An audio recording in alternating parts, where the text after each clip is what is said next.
ከ12 ዓመት የጎዳና ህይወት በኋላ ለመጀመሪያ ጊዜ ቤተሰቦቼን አገኘኋቸው። ኪሴ ውስጥ የአንድ እንጀራ መግዣ ብር ብቻ ነበር የተረፈኝ። ስፔሻሊ ታሞ የሚያውቅ ስለ ህመሙ ካሰበ እንባ ይተናነቀዋል።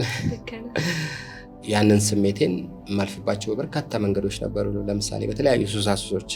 ለነገሩ አንዳንድ ያለህበትን ነገር ስትጠላ ነው አዲስ ነገር መፍጠር የምትችል። ትላንትና ሰዎች ዞር ብሎ በማያዩት ሊያዩት በሚጠይፉት ስፍራ ላይ ያደገው ማሊክ ያለውን ልዩነት ተመልከችው። ማሊክ 12 ዓመት የት ነበረ? 12 ዓመት ምንድን ነው?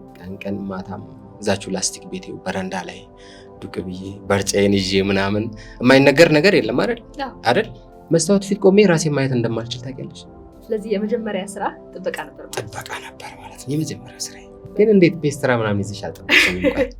አባቴ እዛ ገብቼ በ10 ሄድ ከዚህ ተብዬ ተባረርኩልሽ። ሙያ የለማ። ሁሉም ሰው እኩል ሊወድሽ እኩል ሊያከብርሽ አይችልም። በእምነት ጠበቅኩኝ፣ ቁልፍ ተረከብኩ። ዛሬ አንዳንድ ጊዜ የመልበስን ጥቅም የምናውቀው የሆነ ዘመን ላይ ልብስ ተቸግረሽ ከሆነ። ህልምን እውን ማድረግና ማለም የተለያዩ ነገሮች ናቸው።